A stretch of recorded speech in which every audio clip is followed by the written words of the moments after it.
Hello guys and welcome back to I'm a Celeb Catch Up, and today we've got a lot to talk about. We've got an exit to talk about, a Bush Tucker trial to talk about. Someone has been made camp leader and 3 people have headed off to the Misery Motel. All of that on today's show and more. Yeah, it was an alright episode actually. Do you know what? I gotta say, the trial was fun. Camp leader was a nice little twist. It added a little bit of zest into the camp. And the Misery Motel looks like it's going to be a lot of fun, and I'm actually kind of excited for it. I go into majority of these episodes dreading it, and I come out and I go, oh, that wasn't too bad. It was an hour and a quarter last night. I feel like an hour and a quarter is the sweet spot. Hour and a half is too long, and an hour is enough, but there's not enough to talk about sometimes on these catch ups. So yeah, an hour and a quarter, that's the sweet spot, and lots of interesting stuff looks like it's coming up. It looks like we're heading towards the first sort of ejection from camp on Friday. It still baffles me that I'm a Celeb is 3 weeks long, because it genuinely feels a lot longer this year. Like, it's only been a week and I feel like it's been 3. But yeah, it was an entertaining episode. So let's talk about what happened before they went off to the Bush Tucker trial.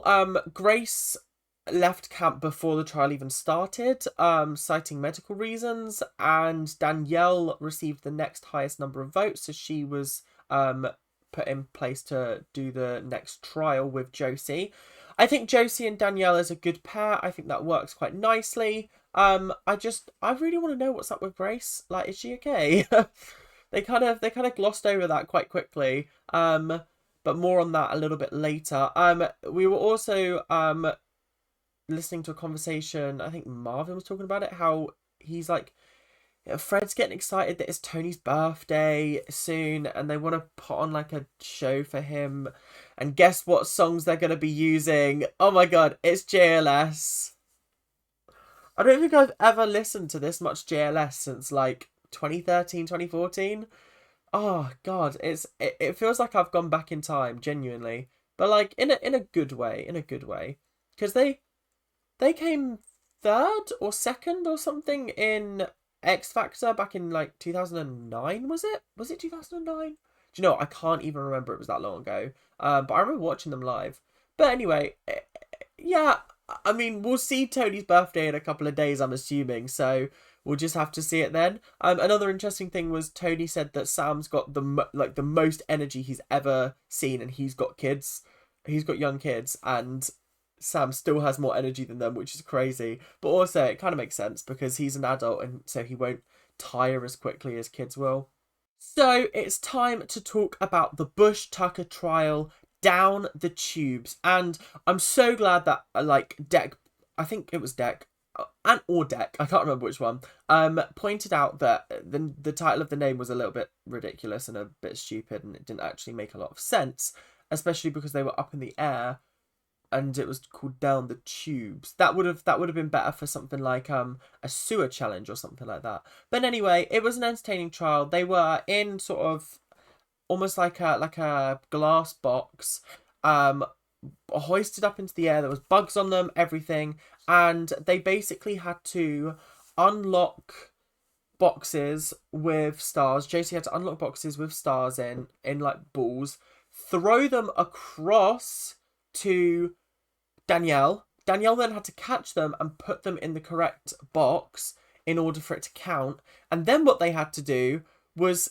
take their star, release, like press a button, and they would drop through the floor. Let's talk through how they got on before I talk about that ending twist. I gotta say, it was actually quite a nerve-wracking trial to watch. It didn't seem like the most difficult trial, and I've commented on the fact that I think this series is being very sort of easy on the contestants, and it's not really what it used to be in terms of trials. However, this one was tricky purely because of the throwing aspect and the catching aspect. Out of the 10 possible stars that they could have gotten from the little lock boxes, Danielle managed to catch 8 of them, one of the two that were missed, Josie just slipped and dropped, and the other one she threw too far and it went past Danielle. So I gotta say they did a good job considering it was a little bit of luck when it came to competing in this challenge. Like, if you weren't good at catching or throwing, then you were kind of fucked.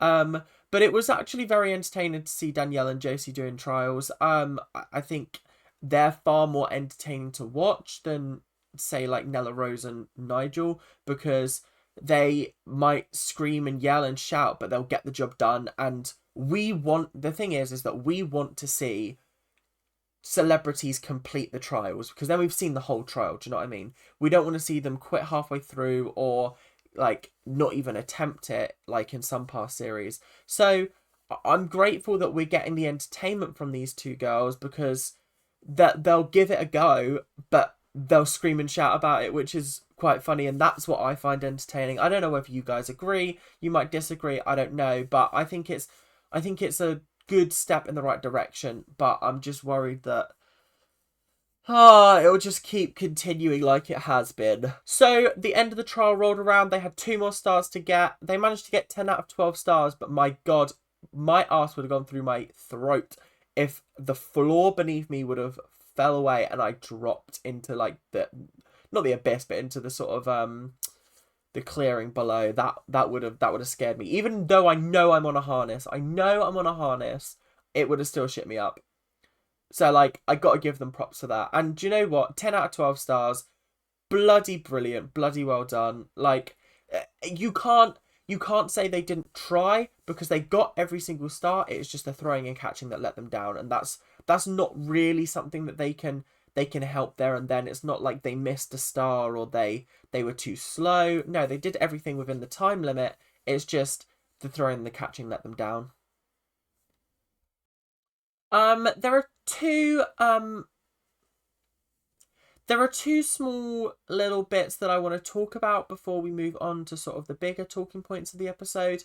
The first one was Tony giving Nella a little bit of a boxing lesson. I thought this was really entertaining, and Tony's actually turning out to be one of the more interesting people in camp, more entertaining. I think that he gets easily frustrated with people, but he's also got a lot of heart and a lot to give people, which I really like. I think there are a lot of people saying that he's grumpy, he's annoyed, but like I think you would be if you were in his position. I don't know. I try not to judge them on whether they're like grumpy or pissed off, unless they've like stepped out of line. Do you know what I mean? So like yeah. And the second little thing that I wanted to talk about was Jamie Lynn telling the story of how she almost lost her daughter, and my god, this woman can tell a fucking powerful story. Like, genuinely, I was watching it and my eyes started to well up, and I really felt the sort of pain that she was going through at that time. It was a really raw, emotional story, and I gotta say, she's not as nasty and vindictive as tabloids make her out to be, and I feel like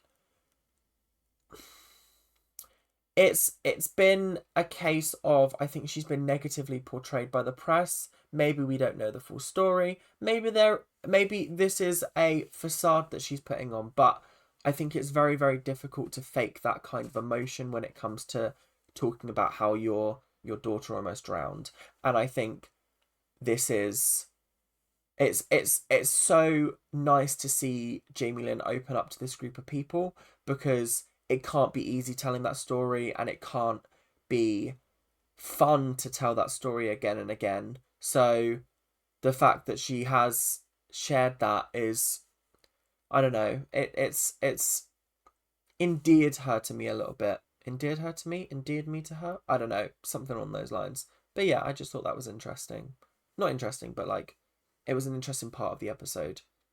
So, with Grace gone, a letter was sent into camp from her, basically apologising for leaving, saying that she loves them all, yada, yada, yada.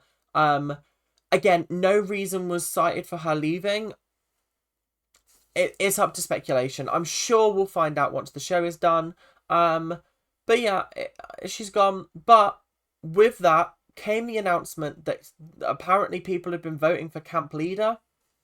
When have all these votes been opening? Because, like, the last 3, I have not even noticed. I didn't notice when they did the Drown Your Sorrows one. I knew when they did the Down the Tubes one. But, like, I didn't know when they did this one. What's going on? Like, what's happening? Because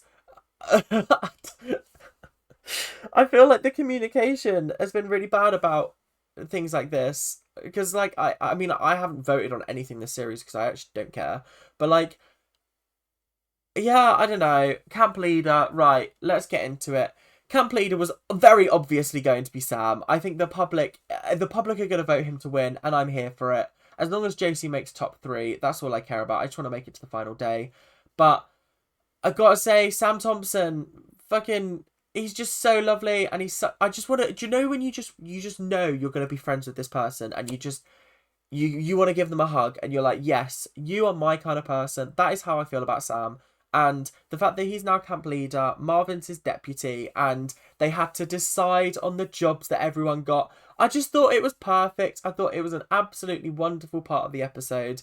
And I gotta say, I thought they did everyone quite good on the whole. Camp chefs was obviously Jamie Lynn and Fred. I don't think that was going to change. We had washing up was Josie and Nilla Rose. We had water was Nigel and Frankie. On maintenance, camp maintenance, we had Nick. And on the dunny duty, we had Danielle and Tony. I think they did Danielle quite dirty there. But I think Tony was like, oh, fine, I'll just change. I'll do the dunny. I'll do the dunny. I don't think anybody wants that job. So it was a tough choice. But do you know what? They also get to sleep in the massive fuck off truck in the back. And Sam was like, oh my God, we get to have sleepovers. And I was like, ah, oh, Sam, you are so adorable. And people who don't like you are just wrong. I'm sorry. I can't be friends with you if you don't like Sam Thompson. Because he's so funny and so lovely. Oh, he just is a gem of a human being. So dinner was brought down, and it turned out that for 10 stars, they managed to get an ostrich egg. Which I think was actually quite a good deal, let's be honest. An ostrich egg has a lot of food potential. You can make a lot of omelettes out of that. I feel like, yeah, that was quite a good gift. I also feel like it meant that everyone got sort of like a hearty meal out of it, which I think, yeah, quite good. And then after dinner, they played a little bit of charades. We didn't get to actually see much of this. We just saw Sam stand up and go, book. And then Josie immediately went, Harry Potter. And Sam went, no. And then just froze for a second and went, yeah. And sat down. Oh, bless him. Bless. Ah, he's so lovely. I'm gonna stop harping on about how much I love Sam. The other thing I wanted to mention about dinner was Josie and Nella having a little bit of a twerk off whilst they were doing the washing up. That was quite funny. I'm finding Nella a lot better now that the whole Fred saga's over, and I just love Josie. I think she's hilarious. She's so funny. So, like, yeah, lots of funny things happening. And then the big twist of the episode, dun dun dun, 3 people had to go and spend the night in the Misery Motel. And for some stupid reason, Marvin and Sam decided to go, even though they've got a lovely bed to sleep on. And they're probably not going to have that for much longer. I feel like they really didn't think this through. The Misery Motel twist came quite late in the episode. And so we literally got to see them arrive there. And it was something about like, oh, collect your keys. And then that was it. We were told that there's a trial tomorrow. And then that was it. Like I said, I'm excited for the twist, but like you haven't given me much to go on. Like, what is this trial about? What are you doing in it? Please give me some information. Oh my goodness. Right. That's all for today, guys. I haven't got much more to say. I'm a celeb. It's been lacking lately, I won't lie. Not hitting as it did. I think the last season that I thoroughly enjoyed was the year that Harry Redknapp was in it, with like John Barrowman and Emily Atack and the other people that were in that year. Was it Anne Hegarty that year? I think Anne Hegarty was in that year. That was a really, really good year. 2019 was good as well with Jacqueline Josser. When Jacqueline Josser won. But yeah, it's just it's not feeling the same vibes, and I feel like they just need to mix it up and make it more interesting because they do the same old things every single series, and we all act like we've never seen it before, but we have. Do better, ITV, please. But also love you because you bring me some really good entertainment like Big Brother, so I can't be mad at you for too long. Anyway, thank you guys for watching. Keep on ranting. Bye now.